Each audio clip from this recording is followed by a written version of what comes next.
낭낭님들 안녕하세요. 이제 새롭게 창세기로 다시 넘어가는 거죠. 제가 뭐 여러 가지를 고민을 해봤었는데 그냥 이 성경 전서, 그쵸? 제가 늘 이거 새한글 성경이라고 돼 있긴 한데만 그 성경을 전서, 그쵸? 서의 입장도 고려하면서 읽어내는 그런 읽기 방식을 처음에 미드라시적 성서 읽기로, 성경 읽기였나요? 미드라시적 성경 읽기로 진행을 했었는데, 계속 갈까 하다가, 그래도 사람이 그렇죠. 이렇게 매듭을 하나씩 마디를 지어가면서 하는 게 또 새로움도 주고 하는 것 같아서, 이번에는요, 윤리적 성경 읽기. 사실은 이 서의 차원을 좀 이 제목에 붙이고 싶었는데, 이 윤리라는 말에 이미 서의 차원이 좀 들어있을 것 같아요. 예, 해석을 하자면. 왜냐면 공동체가 함께 지켜나가는 원리, 원칙, 뭐 이런 걸 윤리라고 저희가 풀어본다면, 이 어떤 모든 세상 공동체는 사실은 시간과 공간의 제약을 가지고 또 그 안에서 합의하고 있는 같이 살기의 방식, 즉 제도라는 부분이 제약적이잖아요. 그 부분이 분명히 서가 있을 수 있을 것 같아서 그냥 이번 꼭지는 윤리적 성경 읽기로 하고, 처음 미드라시적 성경 읽기는 300강으로 마쳤지만 이거는 뭐 제가 목표는 없어요. 그냥 뭐 이게 몇 강이 될지. 근데 아마 가다 보면 대충 이쯤에서 마무리해야 하겠다라는 생각이 들 수도 있겠죠. 소영이가 더 이상 쏙 영하지가 않은 나이예요. 예, 제가 68년생이니까 1968년. 그래서 그 요즘에 이제 이게 얼마나 말하자면 사람은 그렇죠. 시작하고 나면 끝을 맺고 싶어 하기도 하는데 이게 얼마나까지 또 한 번 텀이 갈까 막 이런 조바심이 있을 수도 있겠는데 뭐 가는 데까지 가는 거죠. 그쵸? 예, 갈 만큼 가고. 예, 사실 뭐 인간 세계 뭐 마무리라는 게 뭐 얼마나 있겠어요. 그쵸? 예, 그냥 그런 생각이 들어서 그럼 오늘은 윤리적 성경 읽기 1강이 되겠죠. 근데 1강은 1강인데 1강만이 아니라 아마 몇 강까지 될지 모르겠지만 창세기 1장, 2장, 3장을 가지고 그 1, 2, 3장을 그러니까 하나님이 창조하신 세계, 그러니까 하나님하고 세계, 그 안에서의 나, 우리, 이거 되게 윤리적으로 가장 기초 질문일 수 있잖아요. 이 이야기를 창세기를 읽어가면서 한번 해보려고 해요. 그래서 미드라시적 성서 읽기가, 성경 읽기가 이 텍스트 사이사이에 이렇게 사이에서 축약된, 혹은 텍스트는 충분히 설명하고 있지만 우리가 텍스트에 근거할 때 얼마든지 그 두터움을 만들어갈 수 있었던 그런 약간 상상력을, 문학적 상상력이든 삶의 상상력이든 상상력을 계속 펼칠 수 있는 읽기 방식이었다면 이번 읽기 방식으로는 윤리적 성경 읽기이기 때문에 아무래도 그 안에서 우리가 살아가는, 사실은 제가 윤리학자다 보니까 미드라시적 성경 읽기 할 때도 이미 그렇게 하긴 했었습니다만 특별히 더 세계에 관심하고 우리가 살아가는 삶의 생활 세계에 많이 관심을 하고 그리고 읽다 보면 예를 들어 창세기 처음에 우리가 미드라시적 성경 읽기에서 가장 중요했던 원칙들 중에 하나는 있는 그대로 텍스트를 가지고 읽는 거였잖아요. 그래서 막 배경, 사실 뒤쪽으로 가면서 슬슬 이제 그 정체성이 흐려지면서 뭐 배경 같은 거, 성서가 쓰여진 배경, 독자가 누구냐 뭐 이런 것도 하기도 했습니다만 창세기부터 그렇게 하지는 않았거든요. 그래서 이번에는 이 소위 말해서 이 창세기가 뭐 1장하고 2장하고 사실은 이제 성서학자들이 말하는 그 소위 그 기술자, 시대가 다르고 공간도 다르고 경험치도 다르고 막 그렇거든요. 이런 것들도 포함해서 제가 늘 말하는 정말 살고 있는 사람과 이걸 기록한 자와 뭐 그런 거 있었죠. 읽고 있는 자 사이에 3층 구조를 우리가 생각하면서 읽자는 얘기를 했었는데 그 이야기를 조금 더 펼칠 여지가 있을 것 같아요. 윤리적 성경 읽기를 한다면. 그리고 또 하나는 윤리적 성경 읽기, 리가 원리, 원칙, 프린시플 뭐 이런 거다 보니까 그 윤리하고 교리가 같진 않지만 윤리 그 범주 안에 뭐 초대교회가 됐든 아니면 뭐 유대 공동체가 됐든 뭐 아니면 중세교회가 됐든 그 특정 공동체가 교리화한 이야기들도 분명히 또 이 윤리라는 큰 범주 안에 들어갈 수가 있기 때문에 그렇게 한번 진행을 해보면 제가 막 교리사를 해볼까 뭐 이런 생각도 했었었기 때문에 포함되지 않을까 이렇게 생각이 들어요. 그러니까 따라서 완전 말랑말랑하게 진행이 될 것 같진 않아요. 그래서 오늘 이렇게 제가 자락을 까는 이유가 오늘은 1장, 창세기 1장 1절하고 2절 두 개만 가지고 한번 풀어보려고 하거든요. 근데 보통 우리가 이제 뭐 태초에 뭐 말씀이 있었다 이제 그러고는 이제 말씀으로 하나님께서 천지를 창조하셨다 이제 그리고 대충 이제 뭐 첫째 날 뭐가 있고 둘째 날 뭐가 있고 하느라고 보통은 1장 1절은 주목하는데요. 1장 2절 같은 경우에 별로 주목을 못하고 넘어갔을 때가 저 같은 경우에는 많이 있었어요. 제가 보는 주변에 있는 분들도 그렇고. 그래서 근데 이게 되게 중요한 우리 존재의 바탕, 존재론의 바탕이 되거든요. 그래서 한번 읽어보자면 처음에 하나님이 하늘과 땅을 창조하셨다. 땅은 거칠고 비어 있었다. 어둠이 깊은 물 위에 깔려 있었다. 그리고 하나님의 영이 물 위에서 움직이고 있었다.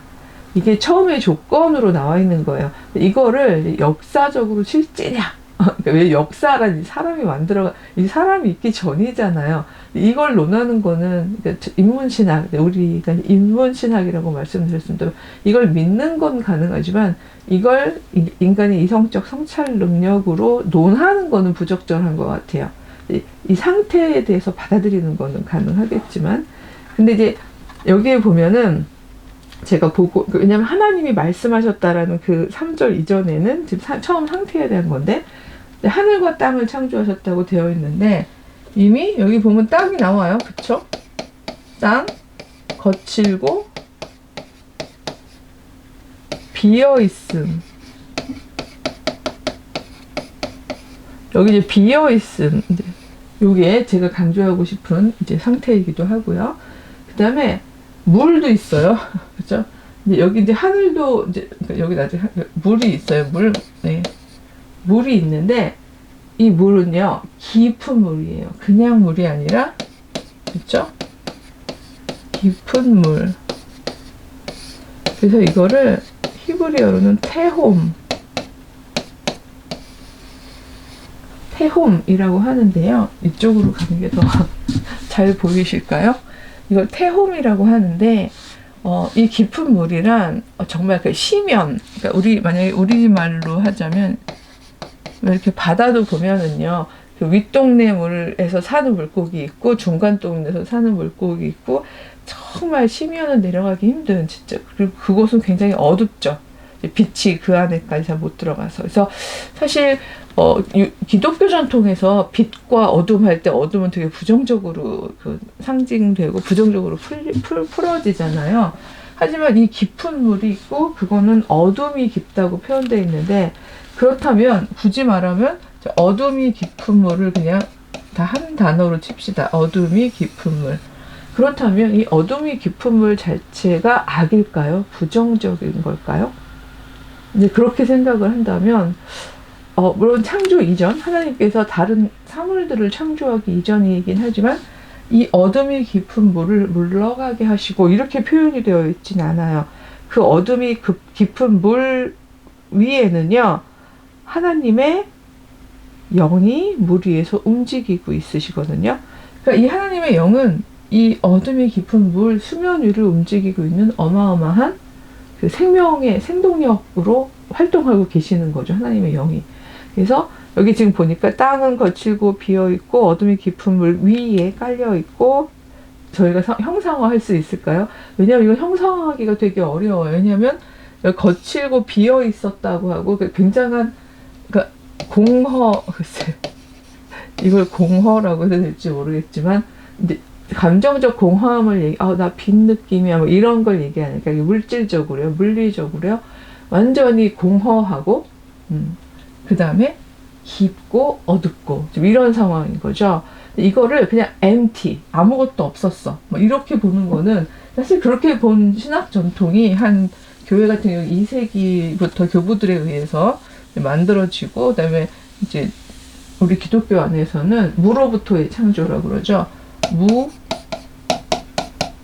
무로부터의 창조. 창조라는 개념이 저희 기독교 신학에서는 되게 중요한 개념이에요. 그래서 창조니까 흐리의 라틴어로들 말들 하니까 엑스 니힐로, 이게 무거든요. 아까 여기 비어 있음 있어요.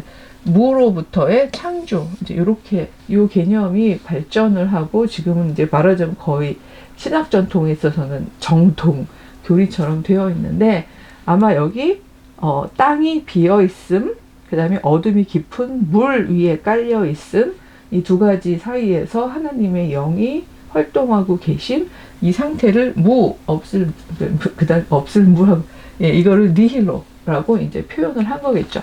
역사적 배경은요, 그러니까 글쎄요, 제가 뭐 이걸 유난히 강조하게 된 역사적 그 배경이라고 표현하는 건데, 만약에 이 태홈을요, 진료라고 같이, 그러니까 어떤 물질 있죠. 그러니까 뭐가 있는데, 우리가 예를 들어 밀가루 반죽이든 아니면 찰흙이든 뭔가 이렇게 무질서하고요.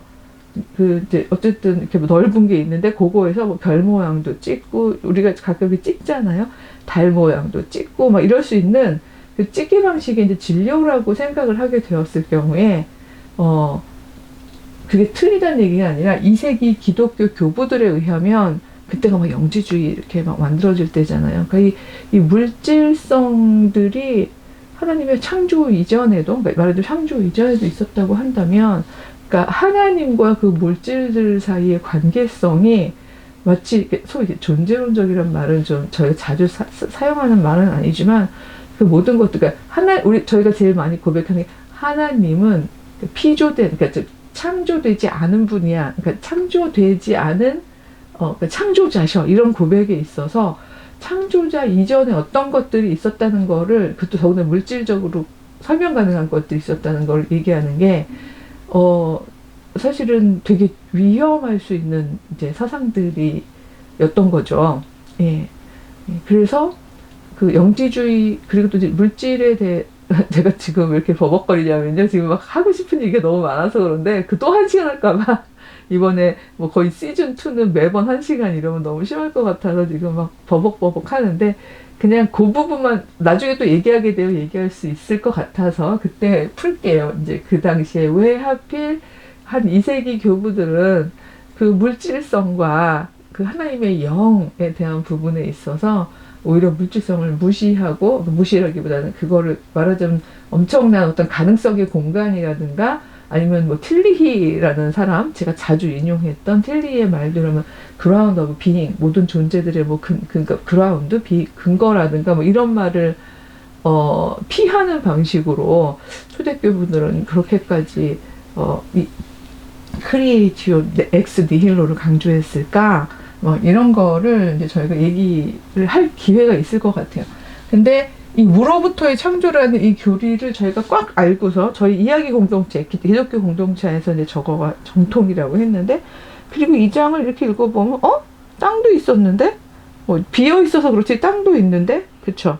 어둠의 깊은 물도 있는데? 최소한? 세 가지가 있는 거죠. 그러니까 창조 이전에, 하나님의 창조 행위 이전에 세 가지가 있는 거예요. 이 장에 근거한다면, 땅, 어둠의 깊은 물, 하나님의 영.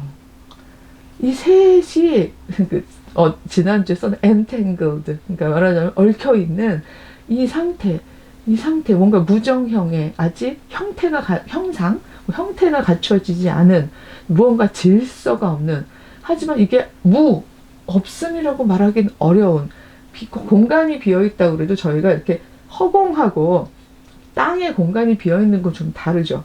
예. 우리 낭낭님들은 그렇게 막 자본주의적으로 막 욕심이 많은 분들은 아니겠습니다만, 만약에 아주 그 단위 면적당 가격이 비싼 그런 땅, 강남 막 이런데요. 땅이 내 땅인데 바랄 뿐이죠. 이만큼이 있는데 그게 비어 있어요. 그걸 볼 때, 땅이 비어 있어, 허무하다. 저희가 그렇게 느낄까요? 아니겠죠.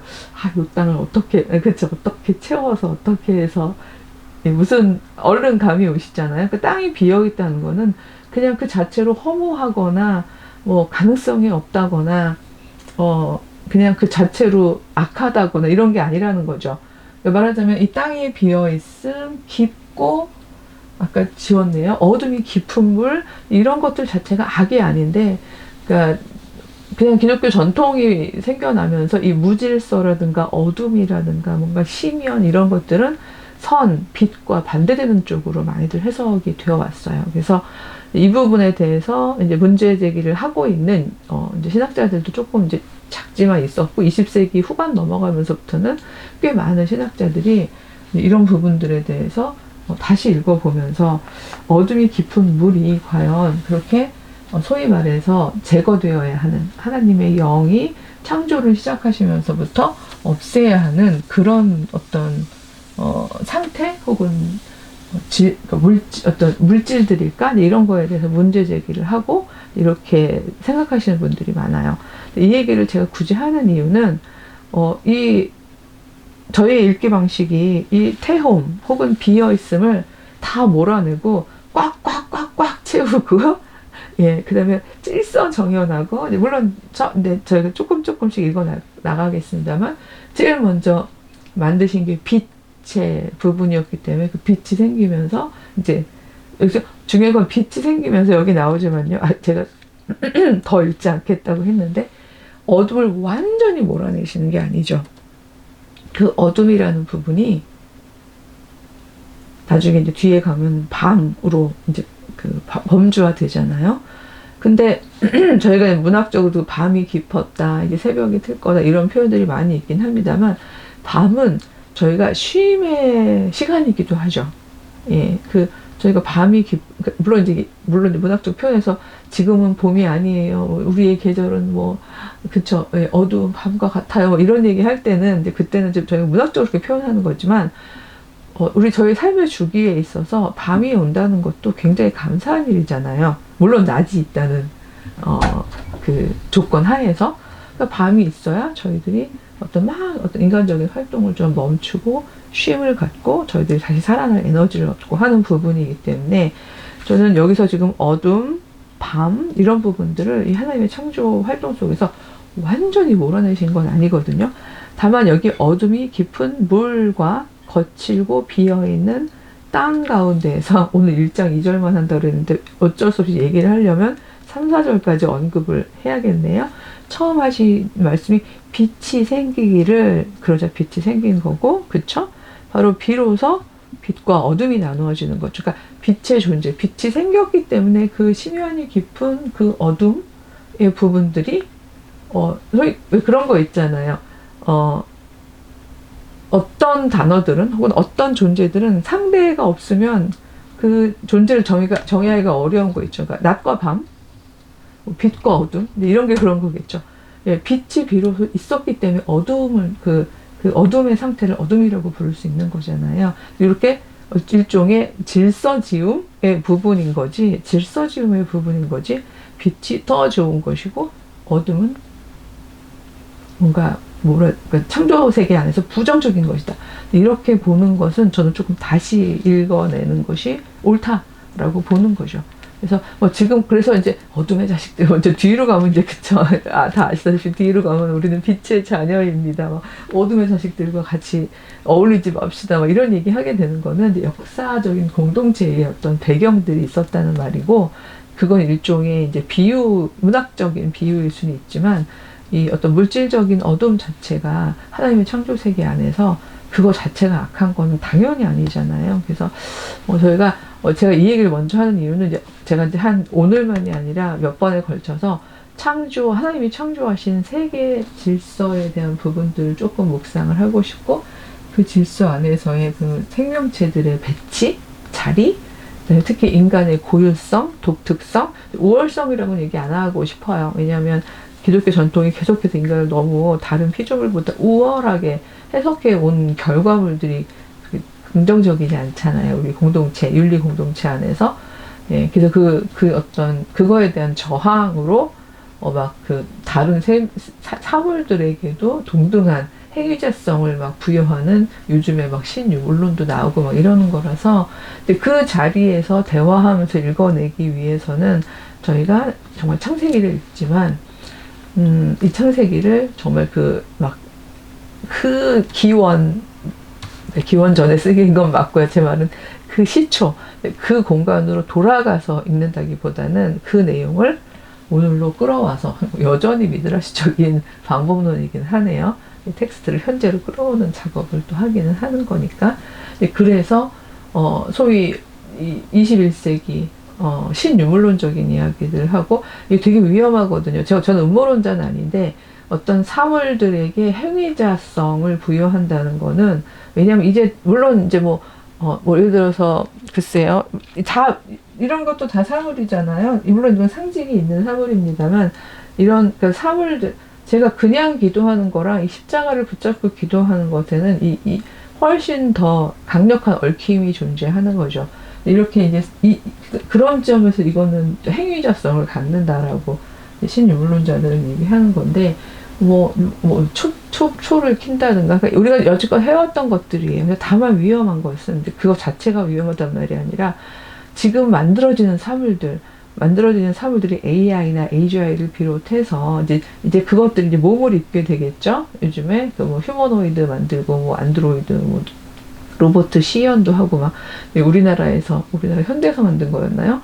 막 뒤로도 쓰고 막 앞으로도 쓰고 막 그런 모습들이 보이고 이제 한 2030년쯤 되면은 정말 인간을 닮고 인간의 기능을 하는 그런 로봇들과 함께 산다고 하고 그리고 그 로봇들도 결국은 우리가 만든 거니까 사물인데 사물의 행위자성을 수평적으로 부여하게 되었을 때에 어떤 우리 사회가 어떤 윤리 공동체가 될 것인가 이런 것들은 저희가 사실 이제 얼마 안 남았어요. 그쵸? 한 2, 3년 혹은 3, 4년 사이에 심각하게 고민을 해봐야 되는 문제인데 그런 것들을 기독교적으로 응답할 때 우리는 어떻게 받아들여야 될까 이제 이런 거를 고민하면서 읽어보고 싶은 거죠. 윤리적 성경 읽기라는 부분이 그래서 그냥 오늘은 글쎄 이건 맛보기는 아니고요. 오늘부터 또 막 길게 하면은 또 점점 부담 가지실 수 있을 것 같아서 오늘은 이렇게 하다 보니까 그렇죠. 1, 2, 3, 4까지 한 셈이네요. 그렇죠. 하나님이 그 빛을 보셨고 좋았고 이것으로 하나님이 빛과 어둠을 나누셨다. 그래서 이제 6절에서 4절까지를 본 것 같은데 여기서는 저희는 늘 여지껏 빛에 주목해 왔지만 이 빛이 존재함으로써 비로소 자신의 경계를 갖게 된 어둠이라는 부분이 어둠 그 자체가 진료적으로나 물질적으로나 그게 하나님의 창조 세계 안에서 악한 것도 아니고 몰아내진 것도 아니라는 거죠. 다만 그 어둠이 있는 순간들에 사람들이 한 행동들이 나쁜 거지 어둠 자체가 나쁜 건 아니잖아요. 그래서 그게 왜 하나요? 예.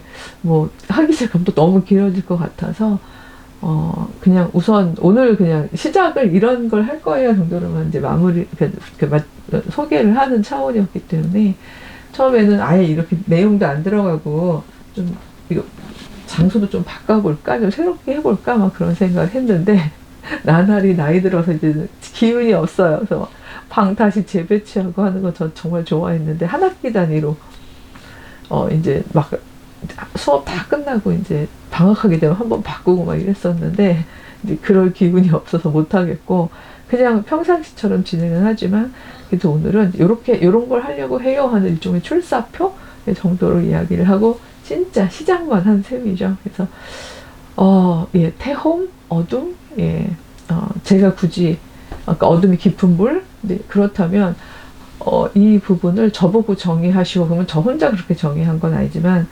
이것은 일종의 하나님의 영이 활동하시면서 일종의 어떤 그냥 가능성의 공간, 예, 아직 뭔가 만들어지지 않은 가능성의 공간으로 존재하고 있는 그런 상태, 그게 아닐까라는 생각이 들어서 비어 있음도 어두움 가운데 깊은 상태에 있음도, 그러니까 역설적으로 말하자면 우리가 살다 보면 그럴 때 있잖아요.